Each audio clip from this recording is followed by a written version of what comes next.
매들린의 손. 매들린 제이는 1980년에 뉴욕시 인근에 있는 성 베네딕트 병원에 입원했다. 나이는 60세였고 뇌성마비로 인해 태어날 때부터 앞을 보지 못했다. 그녀는 평생 집에서 가족들의 시중을 받으며 살아왔다. 그녀는 뇌성마비 말고도 경직과 무정의 운동증을 앓고 있었다. 이는 두 손을 생각대로 움직일 수 없는 질환이다. 게다가 두 눈의 기능이 발육정지되는 가슴 아픈 신체 조건 속에서 살아왔다. 그래서 나는 당연히 그녀가 정상인에 비해 좀 뒤떨어지려니 생각했다. 그러나 막상 만나보니 전혀 그렇지 않았다. 오히려 정반대였다. 그녀는 자연스럽게 말했고 막힘이 없었다. 말을 할 때는 몸의 경련이 거의 영향을 미치지 않았다. 그녀는 보기 드문 지성과 언어 능력을 갖춘 활발한 여성이었다. 독서량이 대단하군요. 점자는 자유자재로 읽으시는가 보죠. 아니에요. 저는 혼자서는 책을 읽을 수 없어요. 녹음해둔 글을 듣거나 아니면 다른 사람이 책을 읽어주는 걸 듣지요. 점자는 읽지 못해요. 한 줄도 읽을 수 없습니다.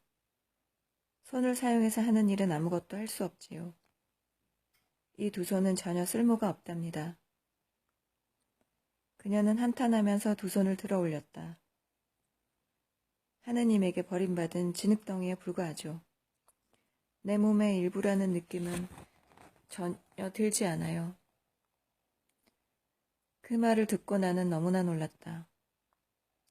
일반적으로 뇌성마비에 걸린 사람도 손을 놀리는 데 별 문제가 없는 편이다. 다소 영향을 받기도 하지만 본질적으로는 아무런 지장이 없다. 약간 경련을 일으키거나 힘이 약해지거나 변형되는 일이 있기는 해도 일반적으로 말해서 상당히 자유롭게 사용할 수 있는 것이다. 매들린의 손을 조사해보니 약간의 경련과 무정의 운동증이 보였다. 그러나 감각 능력에는 전혀 이상이 없었다. 손을 가볍게 만지기만 해도 알아차렸다. 통증과 온도도 알았고 다른 사람이 그녀의 손가락을 쥐고 움직여도 금방 알아차렸다.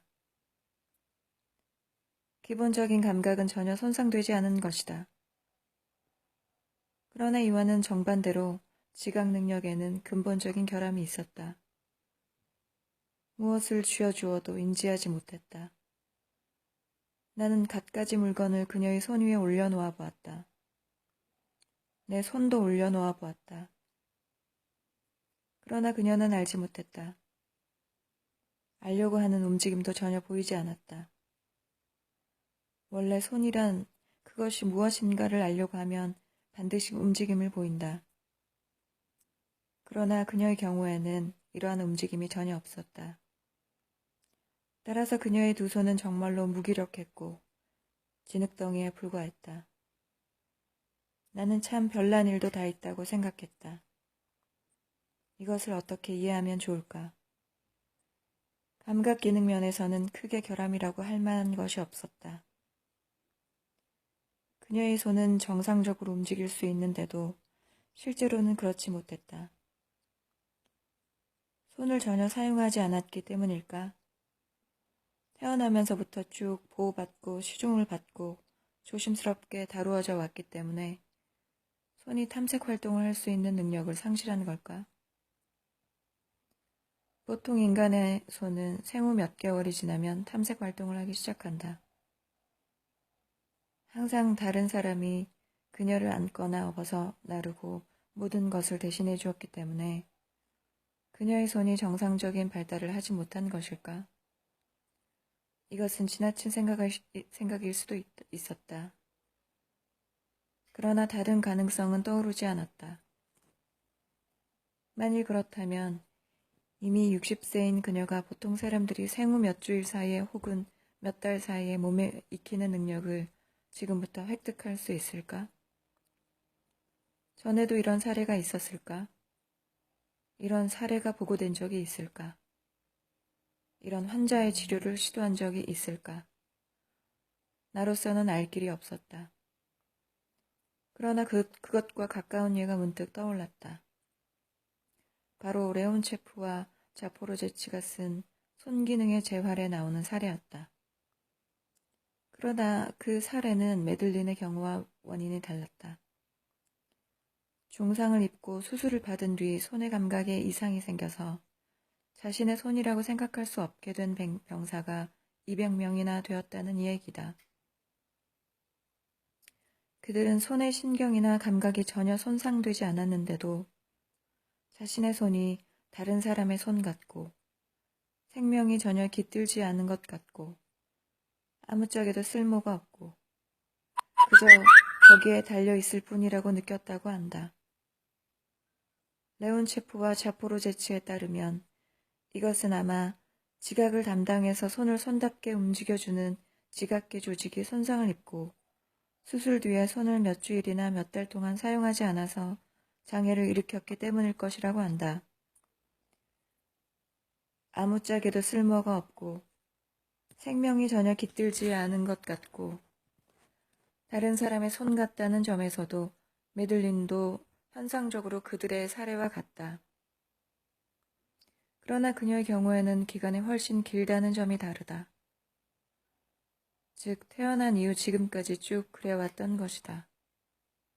따라서 그녀에게는 손의 기능을 되찾는 치료가 아니라 원래의 기능을 처음부터 찾아내고 습득하도록 하는 치료가 필요했다. 다시 말해서 장애를 일으킨 지각계 조직을 치료하는 것이 아니라 형성된 적 없는 회로 조직을 새롭게 만드는 작업이 필요했다. 과연 이런 치료가 가능할까? 레온체프와 자포로제치가 그들의 책에서 사례로 든 병사들은 부상을 입기 전에는 정상적인 손을 지니고 있었다.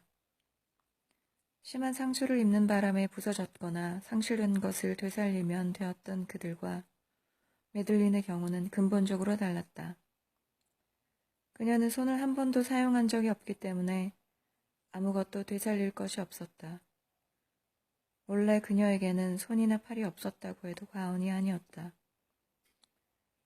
그녀는 스스로 식사를 한 적도 없었고 혼자서 변기를 사용한 적도 없었으며 심지어 그녀 쪽에서 손을 내민 적이 단 한 번도 없었다.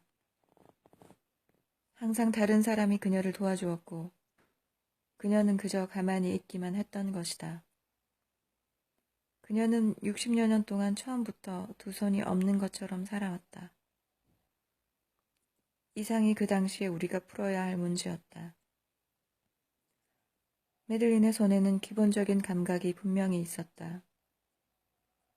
그러나 그 감각을 한 걸음 전진시켜서 지각의 수준까지 끌어올리는 힘은 전혀 없었다. 지각이 형성되면 자기 자신과 주변의 세계를 연결하는 실마리가 생기겠지만 거기까지는 무리였다. 손이 존재하기는 하지만 아, 그렇구나. 좋아, 알았으니 한번 해보자. 행동으로 옮겨보자 하고 행동에 나서는 능력은 전혀 없었던 것이다. 그러나 우리는 레온체프와 자포로제치가 병사들에게 했듯이 메들린에게 동기를 부여해서 손을 적극적으로 사용하도록 해야 했다. 그렇게 하면 결여되었던 인격 통합이 가능해질 수도 있는 일이었다. 로이 캠벨이 말했듯이 인격 통합은 행동 속에 있기 때문이다. 메들린은 우리의 방침을 듣고 아주 기뻐하며 적극적인 의욕을 보였다. 그러나 다른 한편으로는 불안감을 느끼며 별로 기대하지 않는 눈치였다. 그녀는 말했다. 진흙덩이와도 같은 이 손이 과연 무엇을 해낼 수 있을까요? 행동이야말로 모든 것의 시작이라고 괴테는 말했다. 윤리적이거나 실존적인 딜레마에 빠져 있을 때는 이 말이 맞을 수도 있다. 그러나 동작과 지각이 딜레마의 근원을 이룰 때는 그렇지 않을 수도 있다. 그러나 그렇다 해도 뜻하지 않는 성과를 얻을 수는 있는 것이다. 단 하나라도 좋으니 무언가 돌파구를 얻기만 한다면 무였던 세계가 전부로 뒤바뀔 가능성이 있다. 따라서 이 경우에는 충동이야말로 모든 것의 시작이라고 말할 수 있다. 중요한 것은 행동도 아니고 반사운동도 아닌 오직 충동이다. 충동이야말로 행동이나 반사운동보다 그 존재가 훨씬 명백하며 또한 좀 더 신비적이다. 우리는 매들린을 향해서 이것을 하세요 하고 말할 수 없었다. 우리가 할 수 있는 일이라고는 그저 충동에 기대를 거는 것뿐이었다. 충동에 희망을 걸고 충동이 일어나기를 바라고 충동이 일어날 수 있도록 도와주는 것뿐이었다.